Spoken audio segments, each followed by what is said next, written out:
오늘은 우리가 잘 아는 대로 부활절 후 7번 주일이 지나면 7, 7이 49죠. 그 다음 되는 50일 날 오순절 마가다락방의 역사가 일어났던 성령 강림 주일을 우리가 오늘 맞게 됩니다. 성령께서 오순절 마가다락방 불의 혀같이 갈라지는 역사로 이 세상에 임재해 주셨던 그 성령님, 오늘 성령 강림절을 맞아서 우리 성령께서 이 땅에 오신 그 이유가 무엇인가? 우리가 성령을 받음으로 성령 하나님으로 어떤 삶을 살아가게 될 것인가? 오늘 우리 주님께서 마지막 고별 설교를 하신 후에 제자들을 위하여 기도하시고 그리고 성령의 일을 가르쳐 주신 이 본문의 말씀을 바라보면서 특별히 오늘 같이 읽은 13절 말씀 보면 진리의 성령이 오시면 라고 기록을 하고 있습니다. 진리의 성령님 오시면 우리 가운데 어떤 역사가 일어나는가? 이어지는 말씀은 너희를 모든 진리 가운데로 인도하시리니 그가 스스로 말하지 않고 오직 들은 것을 말하며 장래일을 너희에게 알리시리라. 15절의 말씀에도 그가 내 것을 가지고 너희에게 알리시리라. 여러분, 여기 진리로 인도하신다 하는 말씀이 나옵니다. 진리의 성령님이 오시면 진리로 인도해 가신다. 성령 하나님, 그 인도하심이 진리이신 예수 그리스도를 통해서 온전히 이루어지게 된다 하는 그런 말씀입니다. 다시 말하면 성령 하나님께서 안내자가 되어서 진리로 가는 길, 참된 진리로 가는 길을 알려주시고 보여주시는 그런 하나님이 되신다. 성령 하나님은 성도들을 그리스도의 진리로 인도해 가시는 하나님이십니다. 오직 참된 길이 되시고 진리가 되신 우리 주님께로 인도해 가는 가이드는 성령님 한 분이셔요. 성령님만 참된 진리를 알고 계시고 성령님만 우리들을 바르게 참된 진리로 인도해 갈 수 있는 겁니다. 그러므로 성도로 부름받은 우리들은 언제나 성령으로 충만해서 성령 하나님의 인도를 받고 참된 진리 가운데 거하여 살아가는 그런 믿음의 사람들이 반드시 될 수 있어야 한다. 오스왈드 챔버스라는 목사님이 이런 말을 했어요. 제자들은 예수님께서 주의 십자가에 대해 말할 때 그 말씀 뒤에 있는 예수님의 마음을 알지 못했다. 그러나 그들이 성령을 받아 그리스도의 마음을 가질 때 비로소 그들은 예수님의 관점에서 말씀을 이해하게 되었다. 곧 하나님의 영이신 성령 없이는 진리의 말씀을 바르게 이해할 수 없었던 것이다 했어요. 오늘 본문에서도 제자들이 머리를 극적이는 거죠. 조금 있으면 나를 보지 못하겠고 또 조금 있으면 나를 보리라 하는 말씀이 도대체 무슨 말씀인지 알지 못하겠다. 성령이 없을 때는 저들이 주님의 가르침, 주님의 교훈이 무슨 뜻인지 온전히 깨달아 알 수가 없었다는 거예요. 예수님과 3년을 같이 다니면서 예수님 말씀을 수없이 들었을 터인데도 그 주님의 말씀을 잘 깨닫지 못합니다. 그런데 그런 저들에게 성령께서 임재하시고 역사하시니 어떻게 돼요? 저들이 온전히 참된 진리를 깨닫고 온전한 믿음의 삶을 살아갈 수 있게 되었다. 여러분, 왜 예수님께서 승천하신 후에 저들에게 오순절 불의 혀같이 갈라지는 성령을 허락해 주십니까? 성령의 인도를 받아서 참 진리 되시는 예수님을 믿고 예수님을 온전히 따르고 바르게 증거하고 전파하게 하기 위하여 우리 주님께서 승천하신 후에 저들에게 성령을 주신 거예요.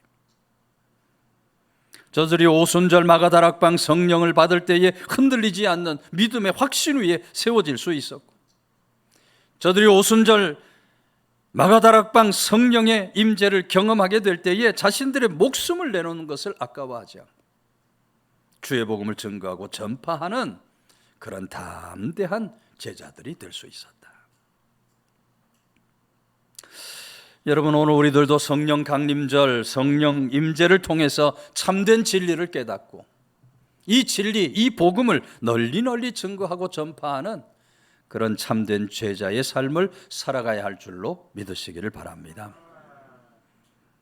특별히 오늘 이어지는 말씀은 참 진리를 깨달을 뿐만 아니라 그가 스스로 말하지 않고 오직 들은 것을 말하며 장래일을 너희에게 알게 해주시겠다. 우리가 성령 하나님 인도를 받고 살아가면 때로 성령 하나님께서 우리 앞에 있는 일들, 우리 앞에 닥칠 일들도 알게 해주시는 그런 좋으신 하나님이 되신다는 겁니다. 예전에 어느 목사님께서 저 원주 치악산에 가면 명성교회 수양관이 있는데요, 그 수양관에서 말씀을 전하고 이제 자기 교회로 돌아갈 때 이런 일이 있었다 그래요.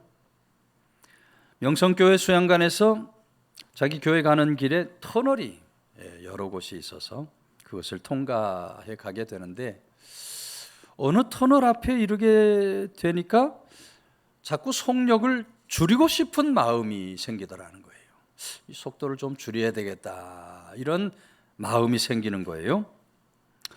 그래서 속도를 줄이고 천천히 가고 있는데 그때 갑자기 저 맞은편에서 오던 자동차 한 대가 터널 아닌데도 앞차를 추월하려고 목사님 가고 있는 차선 쪽으로 달려오고 있는 겁니다.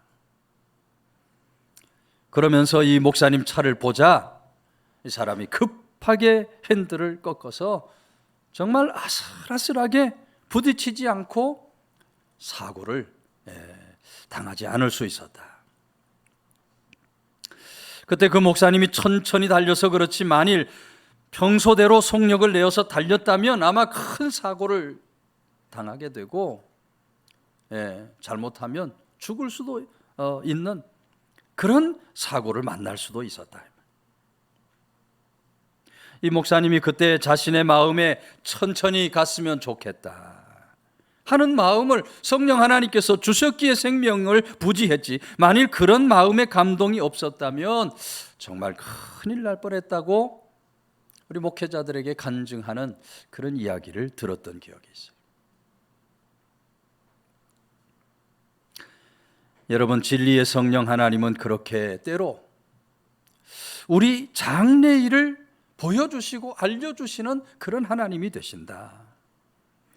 보여주시고 알려주실 뿐만 아니라 우리 앞길을 언제나 그렇게 지켜주시고 보호해주시고 안위해주시는 그런 좋으신 하나님.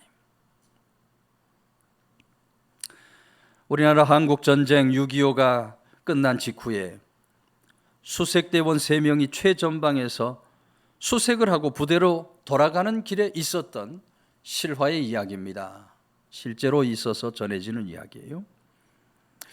3명의 군인 중에 예수님 잘 믿는 믿음의 군인이 하나 있어요.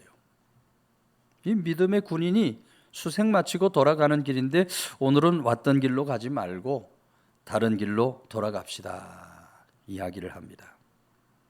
그런데 그 두 군인이 아니야, 왔던 길로 가는 것이 가장 안전한 거야. 그러면서 왔던 길로 가야 한다고 주장을 하는 겁니다. 근데 이 믿음의 군인이 왠지 마음이 불편해요. 왔던 길로 가면 안 된다는 생각이 자꾸 드는 거예요.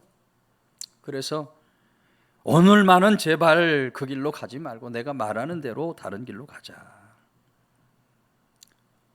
그런데도 이 두 군인이 끝까지 고집을 부려서 결국 두 군인은 왔던 길로 가고 믿음의 군인은 다른 길로 부대로 복귀를 하게 되는 거예요. 근데 그렇게 다른 길로 돌아서서 얼마 지나지 않아서 갑자기 꽝 하는 폭발 소리가 들리는 겁니다. 급하게 돌아가 보니 왔던 길로 돌아가던 두 군인이 지뢰를 밟아서 그만 그 자리에서 둘 다 죽음을 맞고 만 거예요. 믿음의 군인만 그곳에서 무사히 빠져나올 수 있었다는 얘기입니다. 여러분, 실제로 있었다는 이 이야기가 우리에게 무엇을 말해줍니까?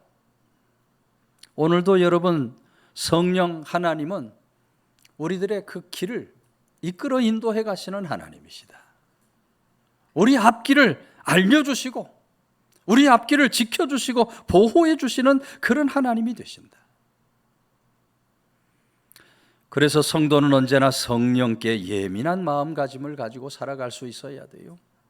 성령 하나님이 우리에게 알려주시는 것이 때로는 꿈으로도 알려주시고, 때로는 어떤 감동으로도 알려주시고, 때로는 어떤 말씀을 바라보는 가운데 우리 길을 알려주시는 성령 하나님.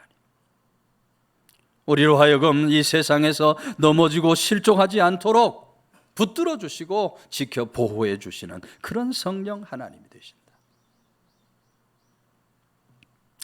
우리 모두 진리의 성령으로 날마다 충만한 사람, 그래서 넉넉히 참된 진리를 붙들고 살아갈 뿐만 아니라 성령에 인도해 주시는 그런 놀라운 이김과 승리의 세상 믿음을 살아갈 수 있는 귀한 성도들 다 되시기를 주의 이름으로 축원해 드립니다. 이어지는 14절 말씀은 그가 내 영광을 나타내리니 내 것을 가지고 너희에게 알리시겠습니다.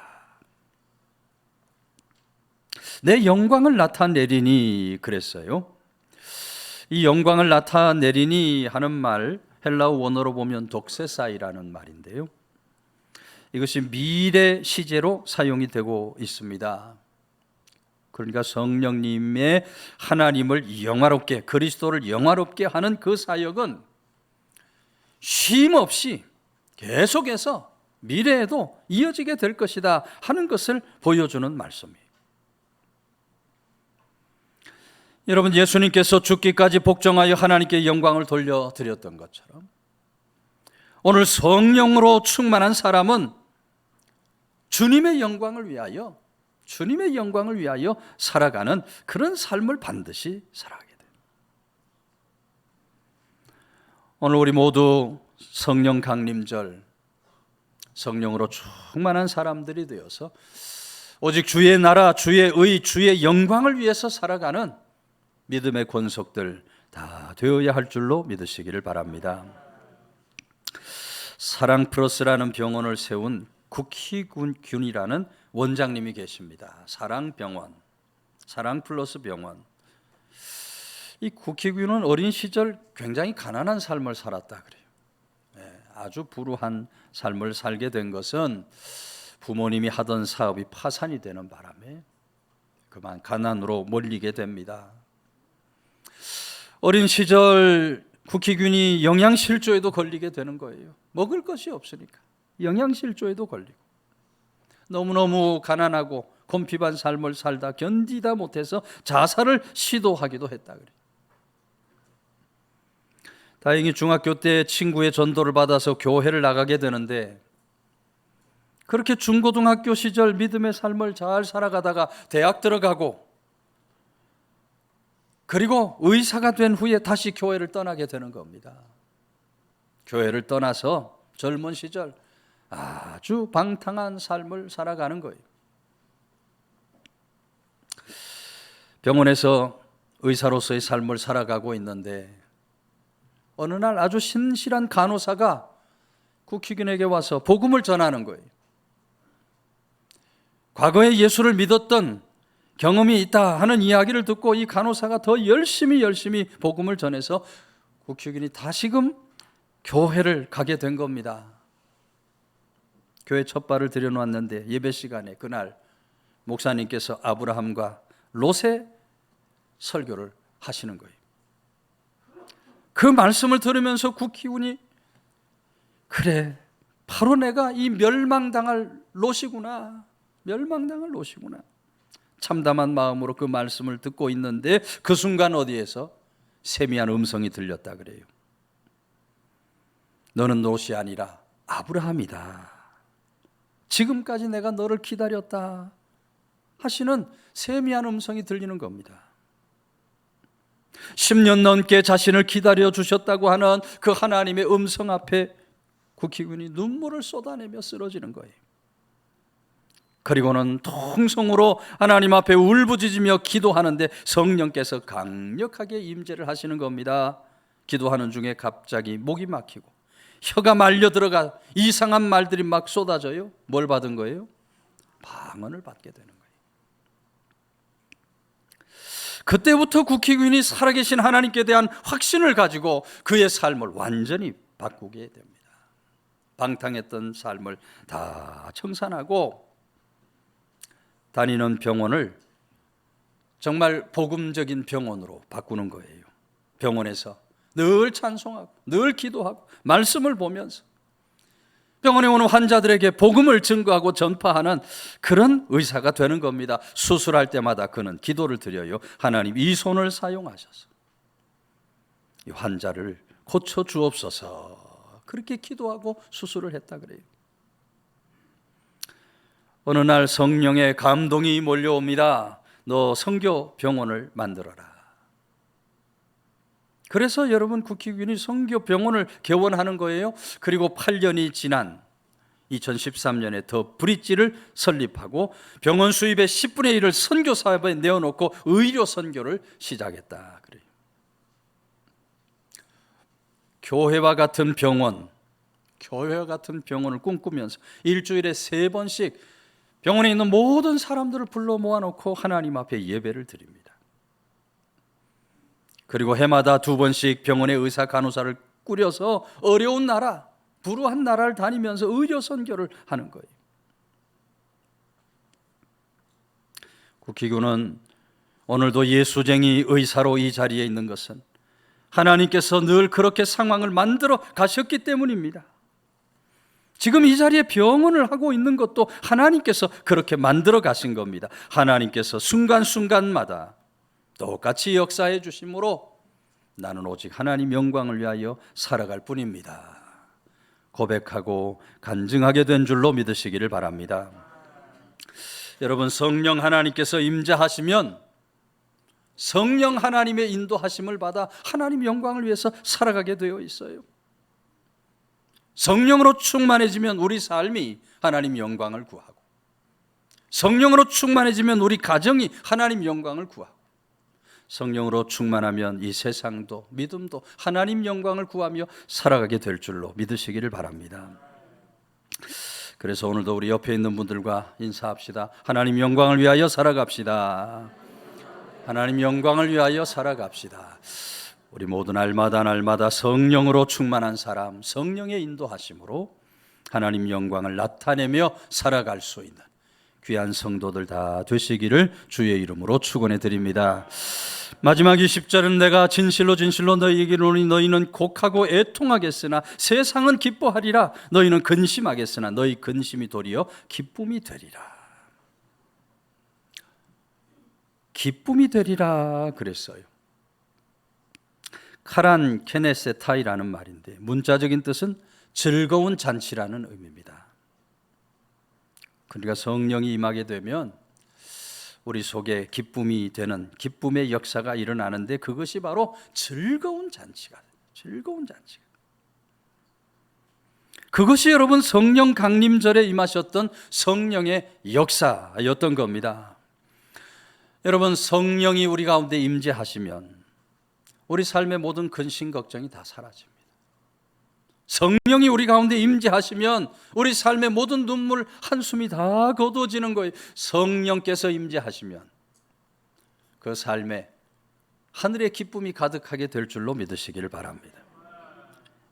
세상이 줄 수 없는 기쁨이 우리 가운데 충만하게 되고 세상에 어떤 것도 빼앗아 갈 수 없는 그런 기쁨이 가득한 삶을 살아갈 수 있게 되는 거예요. 오늘 우리는 성령 하나님이 주신 기쁨 속에 사는 믿음의 사람들이 반드시 될 수 있어야 한다.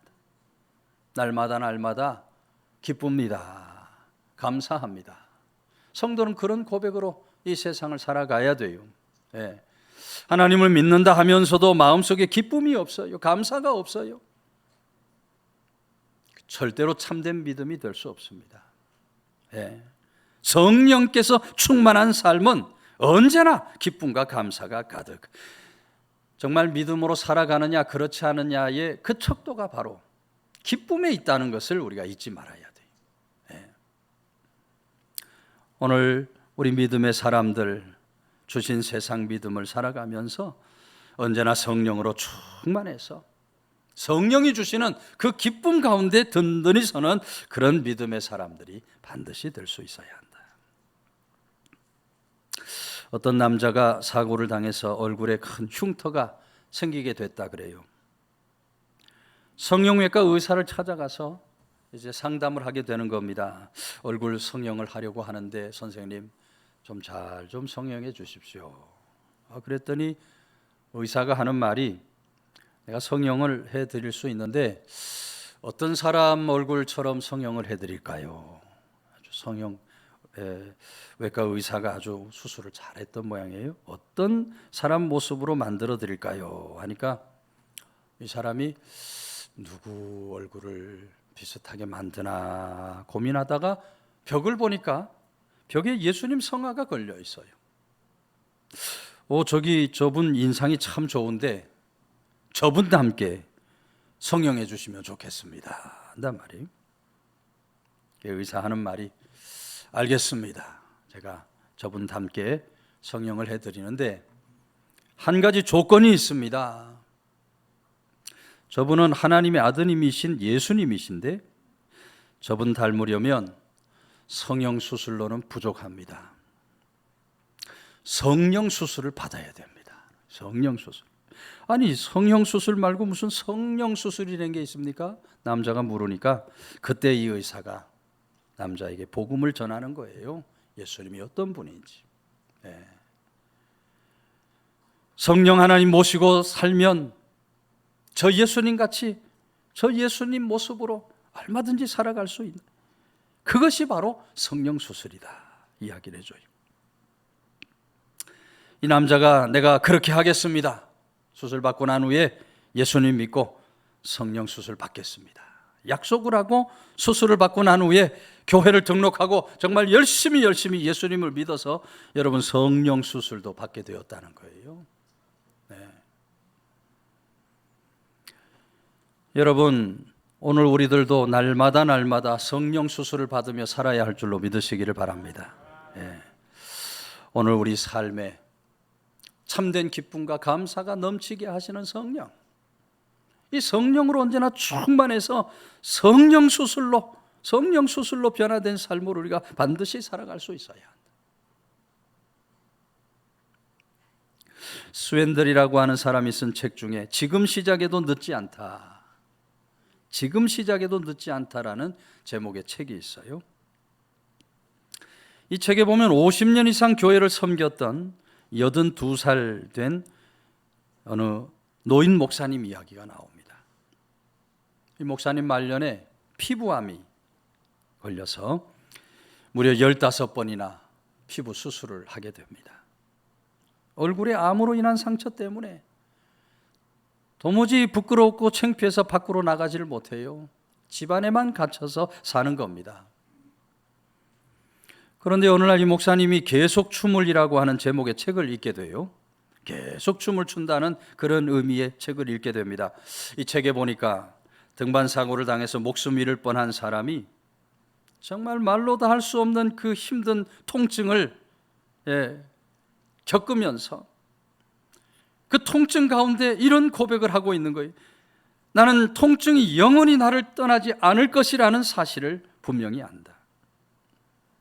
그러나 그럼에도 그 순간 나는 중대한 결심을 했다.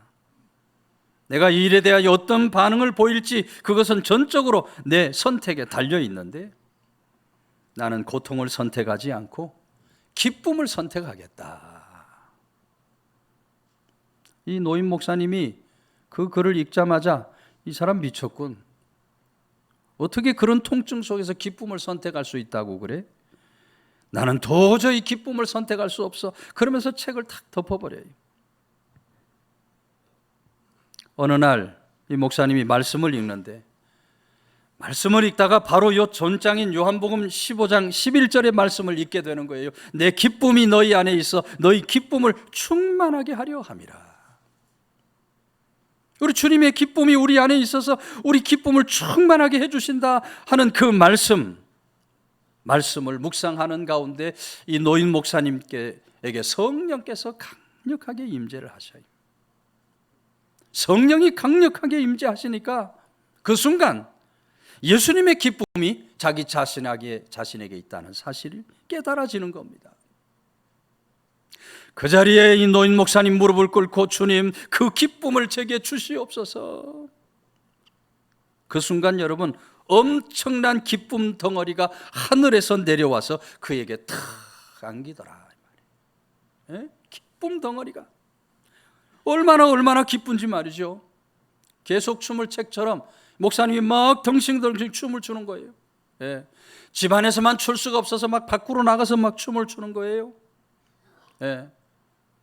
햄버거를 하나 사들고 너무너무 행복한 표정을 짓고 있는 이 노인 목사님 어느 부인이 오늘 기분이 좋으신가 봐요. 너무너무 좋습니다. 오늘 생일이신가요? 아닙니다. 그보다 더 좋은 날입니다. 결혼 기념일이신가요? 아니요, 그보다 더 좋은 날입니다. 아니, 뭐 때문에 이렇게 기쁘신 겁니까? 하니 목사님이 예수님의 기쁨입니다. 예수님의 기쁨입니다. 여러분, 우리가 이 기쁨을 받아야 할 줄로 믿으시길 바랍니다. 예수님의 기쁨을 받아야 돼요. 이 예수님의 기쁨을 받으려면 반드시 성령으로 충만한 삶을 살아갈 수 있어야 한다. 날마다 우리 모두 더 기도로 나아가고 더 말씀 깊은 곳으로 나아가서 성령으로 충만한 사람, 그래서 성도의 매일매일이 기쁩니다. 즐겁습니다. 감사합니다. 믿음의 고백을 드리며 성령 하나님의 주시는 은혜 축복 속에 살아가는 우리 모두가 다 되시기를 주의 이름으로 축원해 드립니다.